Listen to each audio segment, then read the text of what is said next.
उपलब्ध कराई जाएगी। हवाई यात्रा के लिए नॉन शेड्यूल्ड कमर्शियल फ्लाइट्स का इंतजाम किया जा रहा है। ये यात्राएं फेज्ड मैनर में 7 मई से प्रारंभ होंगी।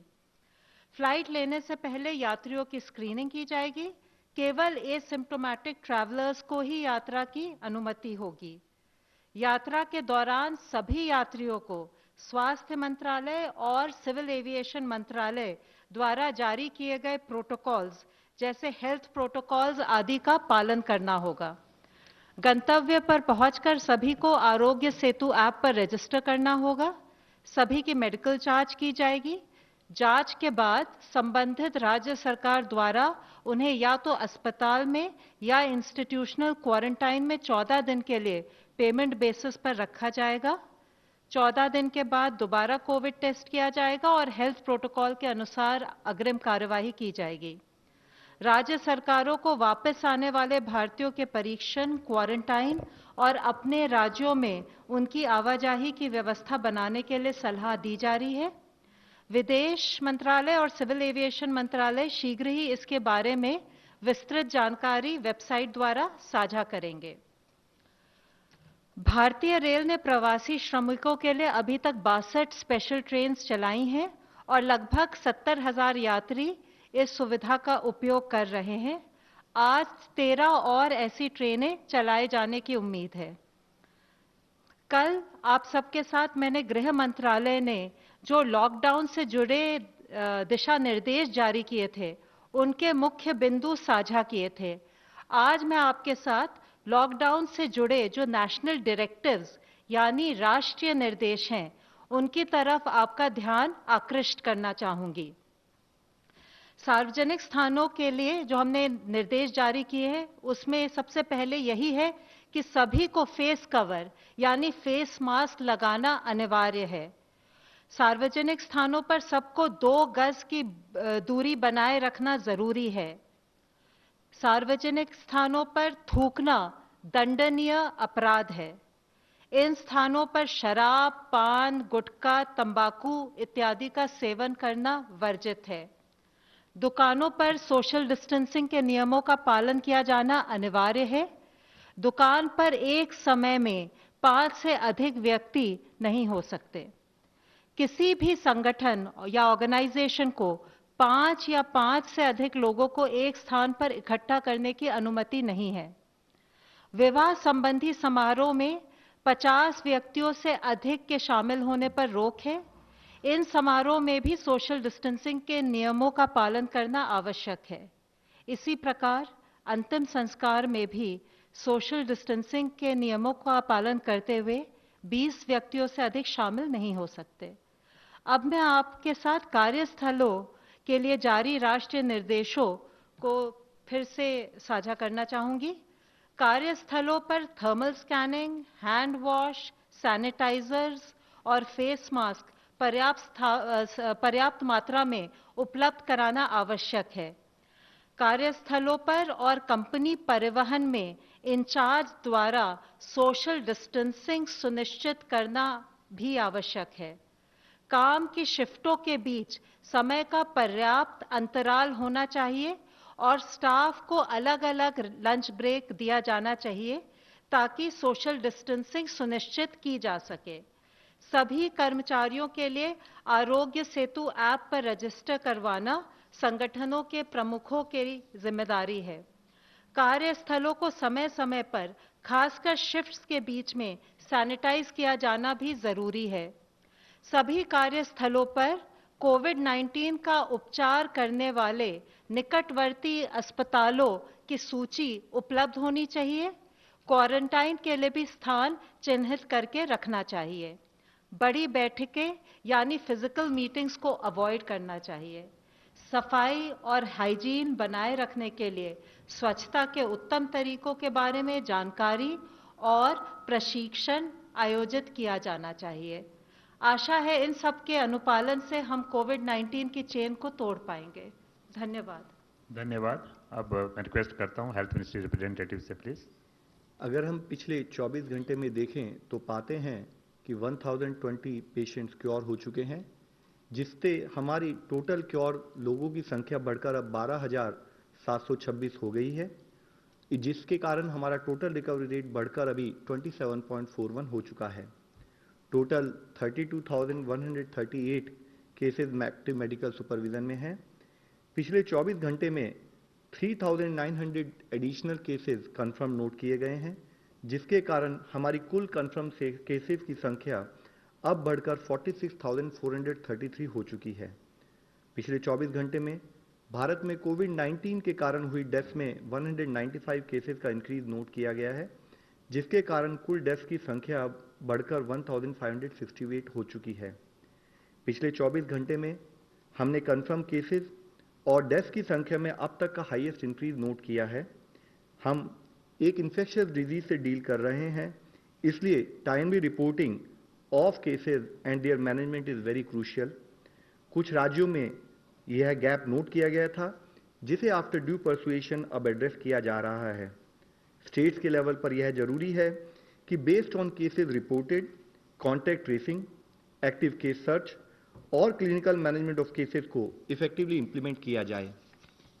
जहां हम सब लोग कोविड से लड़ने के लिए सभी तरह के एफर्ट्स कर रहे हैं, यह भी जरूरत है कि नॉन कोविड हेल्थ सर्विसेज भी नागरिकों को मिलती रहें। हमने delivery of non essential health services के बारे में ऑलरेडी 14 अप्रैल को गाइडलाइंस जारी की थी।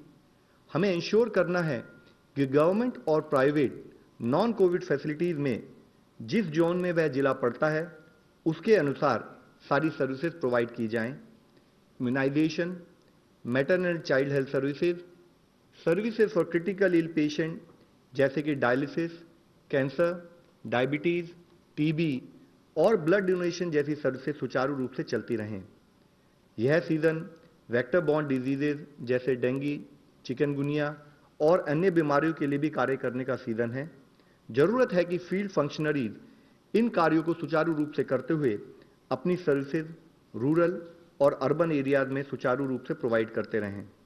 माननीय स्वास्थ्य मंत्री जी ने हाल ही में बिहार राज्य के स्वास्थ्य मंत्री जी के साथ वीडियो कॉन्फ्रेंस के जरिए acute encephalitis syndrome AES cases का भी रिव्यू किया है। उन्होंने राज्य को आश्वासन दिया है कि स्वास्थ्य मंत्रालय उनके हेल्थ सिस्टम को स्ट्रेंथन करने के लिए नेशनल हेल्थ मिशन के द्वारा सभी तरह का सपोर्ट प्रोवाइड करेगा। आज ग्रुप ऑफ मिनिस्टर्स ने कोविड-19 के संबंध में माननीय स्वास्थ्य मंत्री जी की अध्यक्षता में अपनी 14वीं मीटिंग की। मुख्यतः infrastructure in terms of PPE, N95 mask and ventilators, oxygen cylinders availability of oxygen पर डिस्कशन किया गया। यह बताया गया कि रिस्क असेसमेंट को फैसिलिटेट करने के लिए और लोगों को टाइमली अलर्ट प्रोवाइड करने के लिए टेक्नोलॉजी का इस्तेमाल करते हुए आरोग्य सेतु एप्लीकेशन को बढ़ावा दिया जाना चाहिए। नॉन कोविड हॉस्पिटल्स और कोविड ब्लॉक वाले अस्पतालों में जो नॉन कोविड ट्रीटमेंट एरिया हैं, वहां हेल्थ वर्कर्स को और अन्य लोगों को PPEs किस तरीके से इस्तेमाल करने चाहिए, उसके लिए एक एडिशनल गाइडलाइन को जारी किया गया है। इससे पहले भी स्वास्थ्य मंत्रालय ने 24 मार्च को PPEs के रैशनल यूज पर कुछ दिशा निर्देश जारी किए थे।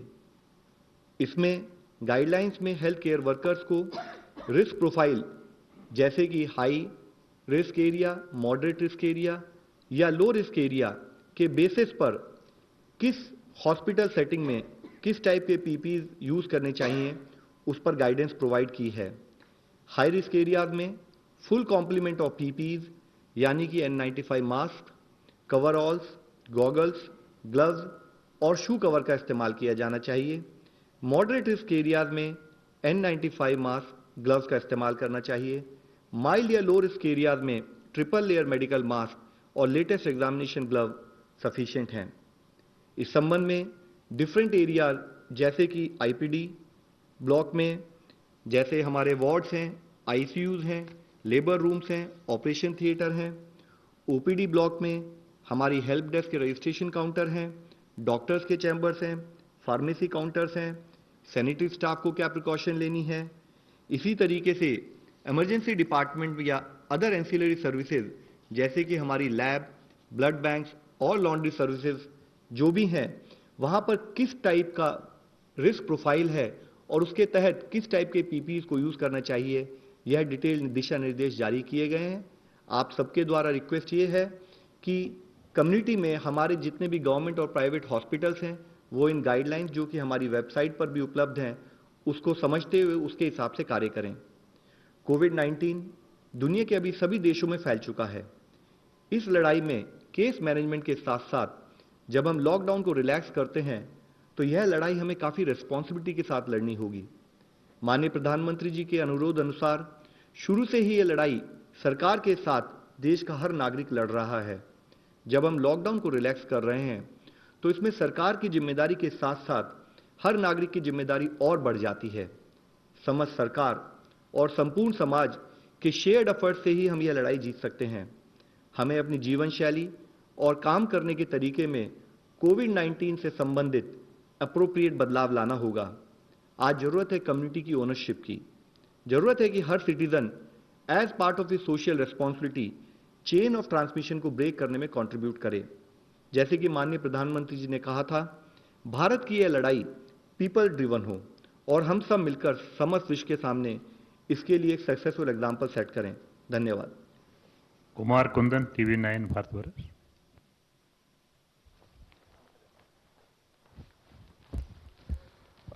मेरा सवाल लव अग्रवाल सर से है। सर एक बात बताएं कि पिछले एक दिन की जो बात हो रही है उसमें सबसे ज़्यादा डेथ्स देखे गए हैं और कुछ अगर स्पेसिफिक राज्यों की बात करें तो वहाँ और भी ज़्यादा, मतलब मैं पश्चिम बंगाल और दूसरी जगह की बात कर रहा हूँ, क्या इसकी वजह लग रही है और क्या ये बहुत ज़्यादा फैल रहा है, कम्युनिटी की तरफ जा रहा है? सर जैसे मैंने आपको इससे पहले भी बताया है कि कुछ स्टेट से जब हमारे को केसेस टाइम पर रिपोर्ट नहीं हुए, डेथ रिपोर्ट नहीं हुई, तो हमने उनको परसुएट किया और उसके तहत ही केसेस रिपोर्ट हुए, जिसके कारण ही सडनली आप डेथ की संख्या में इंक्रीज आज नोट कर रहे हैं। लेकिन इसके साथ ही ये भी हम सबको समझना होगा कि जो हमारे कंटेनमेंट एफर्ट्स फील्ड में आज काम कर रहे हैं, जिस तरह से हमने स्टेट्स को और स्टेट्स के साथ साथ जिले के अधिकारियों को गाइड किया है कि वो जहां पर भी केसेस आए वहां कंटेनमेंट जोन बनाएं और स्पेशल टीम्स के जरिए हाउस टू हाउस सर्च करके उन केसेस को ट्रैक करें और उन केसेस को कंट्रोल करें। तो अभी इस सिचुएशन में बहुत जरूरी है कि इसी एफर्ट को हम उसी कंटिन्यूड विगर के साथ करते रहें। Mister Rubin Malayalam regarding rapid antibody test kits, you already we have already pre-ordered kits. What is the status of that, and will you further take up the rapid antibody test? Sir, rapid antibodies test issue had already been explained in greater detail by ICMR. They had already mentioned that they are examining the issue, and once they will get some better clarity on that, we will let you know. Online question. Despite grounding of flights and lockdown, our doubling rate has not changed dramatically. In such circumstances, how feasible is it to still trace each contact of a positive case? Will be there no testing in general community like some states are doing? So, as we discussed yesterday also, actually lockdown has yielded very positive results for the community. We started with a case doubling rate of 3.4, and as on today we have a case doubling rate of around 12, which means when the cases were doubling in 3.4 days, today we had case doubling at around 12 days. However, this momentum and this result has to be sustained, and parallel it is equally important that whatever positive cases are found, each and every contact has to be traced.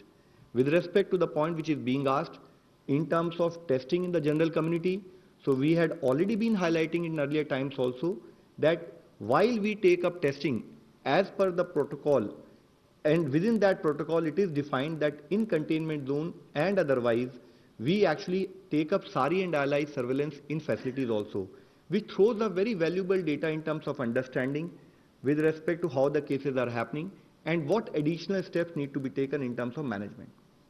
Mr. Neelu Ranjan, Dainik Jagran.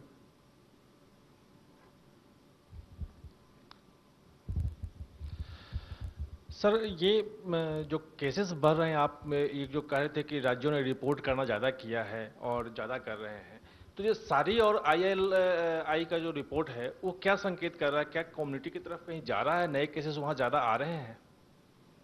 Sir जितने भी हमने जो इसके बारे में आपको पहले भी एक्सप्लेन किया था कि कहीं पर हमारे स्मॉल क्लस्टर्स हैं, तो जहाँ स्मॉल क्लस्टर्स है वहाँ पर आप ये पाते हैं कि एक से दूसरा केस बिल्कुल ऑटोमेटिकली आप लिंक कर सकते हैं और उसको फॉलो कर सकते हैं। इसी तरीके से कुछ लिमिटेड एरियाज में यू विल ऑल्सो नोट कि हमारे लार्ज आउटब्रेक सिचुएशन हम बोलते हैं कि जहां पर मल्टीपल क्लस्टर्स हम पाते हैं। तो अगर उस तहत में देखें तो we are very comfortable in terms of managing the situation as of now. However, it is also to be understood that since this is an infectious disease, any laxity at field level in terms of management, any lack of cooperation in terms of social distancing and physical distancing will have its consequences. Mr. Sahil, ANI. ANI. Here it's this.